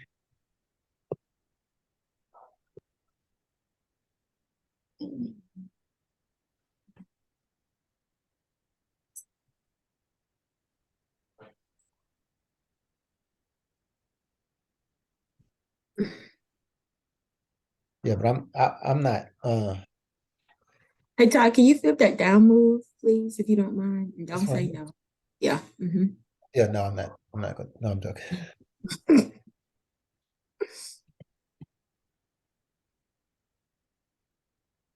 Chart. Just want to see where it retraced to. All right, it did touch the 50.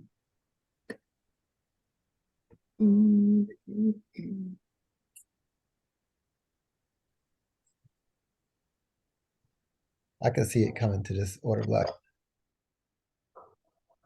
or this imbalance on the 78.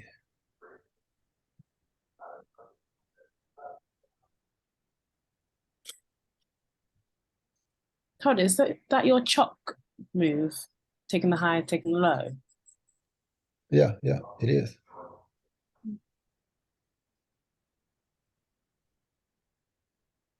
And then where does it go after that? Because I read it. Maybe to this wick. Is that what chalk does? Take the high, take the low, and then Yeah, it then goes up okay. to the last up candle before the down move, which could be anywhere on this 78.6. Could be this wick candle. Or this, I would suspect that it would reach the 78.6. How many pips till the 300 maybe. okay. If it goes to where we think it's going to go. Mm. 270, 275. If it pulls to this 78.6 and it goes up. Mm. It's a lot of ifs in there.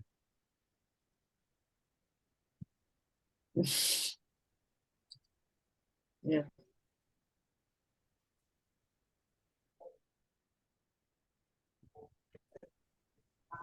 I wouldn't trade it. I mean, it would definitely be a ladder option, in my opinion. But I mean, I'll leave the position tool there just in case. But yeah, it's too many wicks. Yeah. Too The wick. euro is a better trade for the week for sure. I agree. Nice.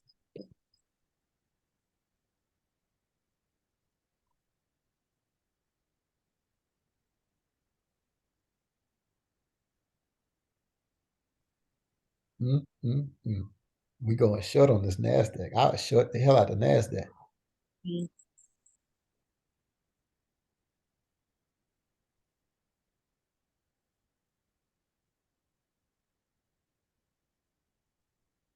Sorry, this might be that last bit of news. So if the Fed goes over forecasts of the 25 basis points, then the indices will sell. NASDAQ gonna sell anyway. Yeah, and that's just going to sell anyway. But is that the Yes, the most definitely. Most definitely.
There's an imbalance right here.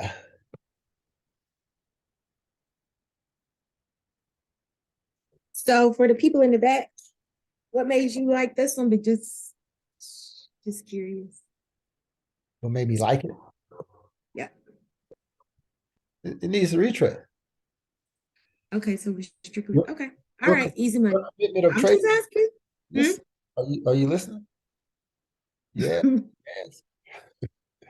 The commitment of trade report says that they shorted the NASDAQ. Oh, okay, gotcha. Know that they're going to raise interest rates. It already tapped into this bearish order block, right? It showed a little. Mhm.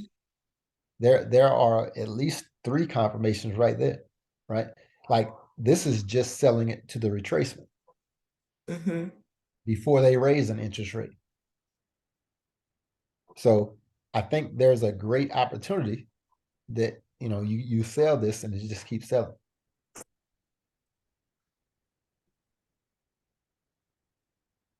Yeah, I mean, Not me, not me. and if you look at this, Mm. on that market structure video that you just got finished watching, you got the impulse move, pullback, impulse move, pullback, impulse move, complex pullback. But this pullback didn't break this pullback. So maybe you get an impulse move again, based off the interest rates. We don't know.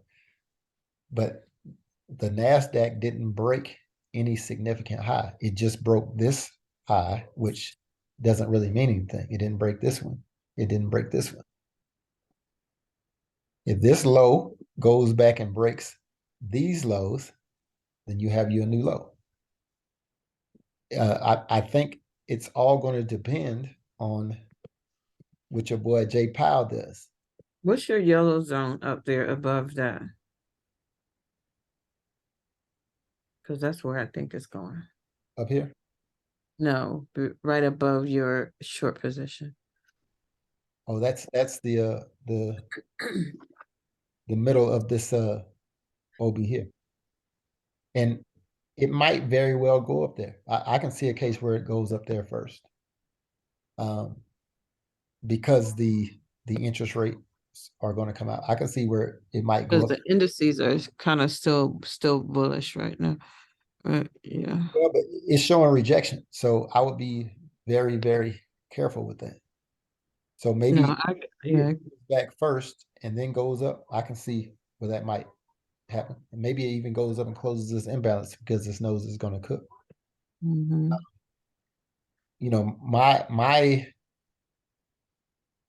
My sale wouldn't happen until that news came out, unless it just cooked off, at the market open. But I can see it where it might come up and close this imbalance before going bearish. Or maybe just 50% of the imbalance, which is where your yellow zone is. Well, that's true too. But when is it? When is the first? That's what, Wednesday? Yep, Yeah, yeah. Wednesday. There's plenty of time for this thing to pull back and go and have 2 days of buying, right? Monday and Tuesday before. I mean, it could do that. It would be along the same lines as I think what's going to happen with that EA pair. So, by the end of the week, the NASDAQ will be shout, bust, shouty. It's going through the floorboards. I would anticipate. I think the SMP and the S&P and the Dow Jones are set up that same way. It could be shout bust shouty by the end of the week too. So there is news on USD news on Wednesday, Tuesday also. What is the Tuesday news? One is the Chicago PMI and then the CB consumer confidence. Oh yeah, the PMI. Generally speaking, that doesn't move. Yeah, it's an orange folder. So, but the consumer confidence report is on Tuesday. Yeah, I expect that to be high because you jokers are spending all your money. Y'all are shopping, partying. Everybody shopping. That's what I'm saying. So y'all consumer confidence number gonna be through the roof. So maybe on Tuesday is when the indices will start selling off.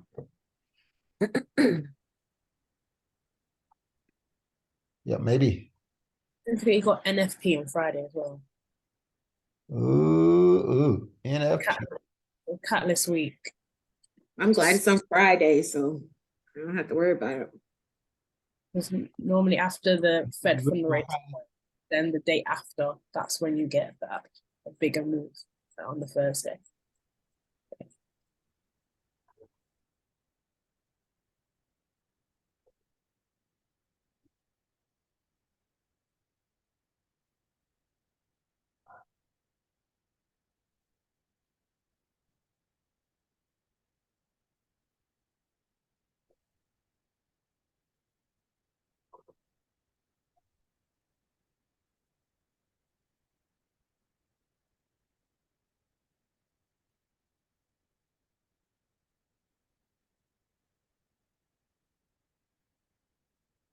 Oil getting bigger.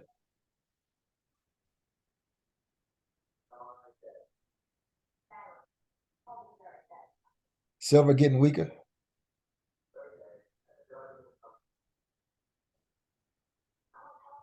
Ooh, it remains to be seen about gold. Gold is going to go opposite of the dollar.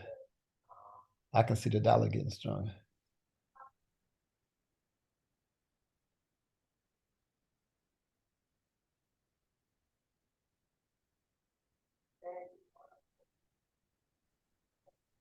It's approaching that weekly supply area. It So already rejected that weekly. yeah, but it's still Tim, you sound like you sleepy. no, I'm sitting here Chilling. lounging, chilling. Right.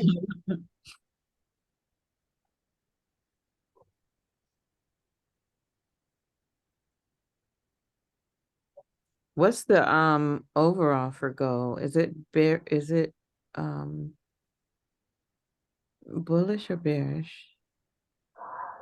Well, right now it's bullish. Gold is definitely bullish. As the dollar falls, gold gets stronger. So we'll see what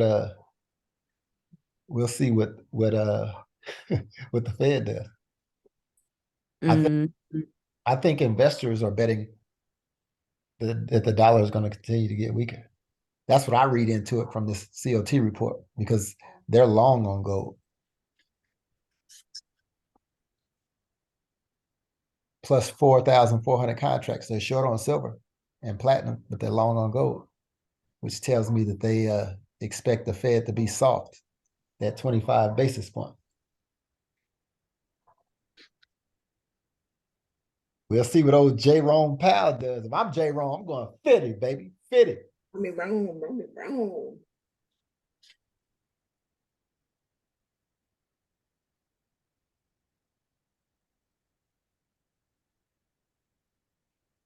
All right, Blues Clue crew. You missed one. That was SPX. We talked about SPX. You did? Yeah. Oh, I missed it. Sorry. Well, this is going to be the same thing as your indices. Listen, I missed it. We can move on. Brett, it ain't like you trading the SPX anyway. You gonna trade it? It's not, but I know. Let me see who on here because I can tell you somebody trade. Oh, Sweet Pea. Yeah, Sweet Pea on here. Thank you. Sweet Pea, are you gonna trade the SPIX this week? Make sure you trade it after Jerome. You said yes. She said yes. I mean, we talked about it, but I'm just saying make sure you trade it after Jerome does this thing on the interest rates. Because even though the SPX has a bullish OB on it, if Jerome get froggy and put a 50% interest rate out there, that thing gonna cook. Jerome wrong. If I was Jerome, it'd be 50.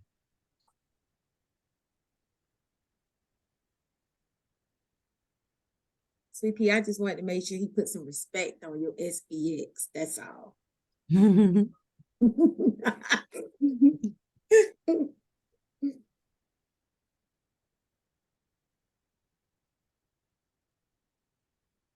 So, Todd, what's your faves this week? Probably GA.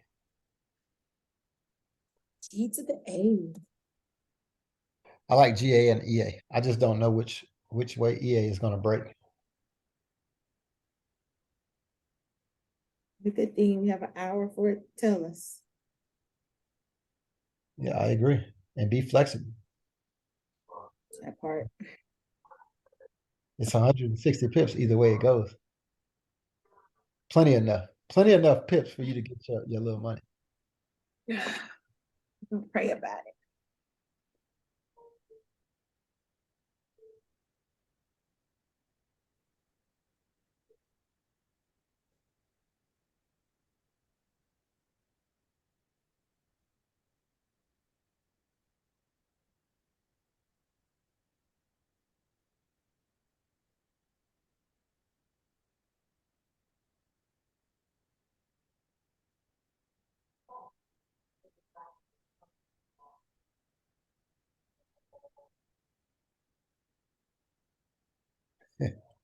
Is that it, Todd? Those two?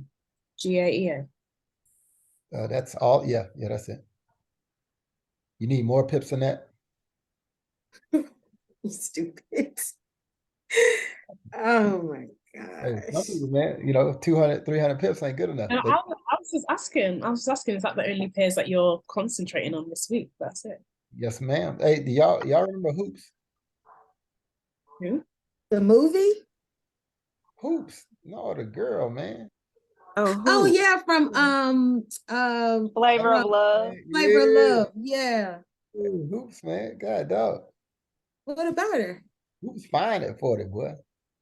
Oh my my God. gosh. We done went left. Hoops was fine. We done went left. God, dog. He done got distracted. I know. No, she sent me this little thing. So, She sent you a DM. Hoops. oh no, she didn't. Come on now. Oh, okay. Well, you said she sent you something. I didn't think she did, but I just thought I would ask. It's still recording. Yeah. Yeah. Don't hate that Hoop sent me something. She didn't do. That's my little timeline. Have a great day, Isha. Good weekend, Isha. Isha. Yeah, Bye. money, Isha. When I say her name, made me think of that song. Aisha. Oh my God, let me stop recording, y'all. Let me stop recording. Yeah. Y'all talking about Aisha. You talking about Hoops and how fine she is. Everybody who listens to this live in the future must appreciate how fine Hoops is. Oh my Can we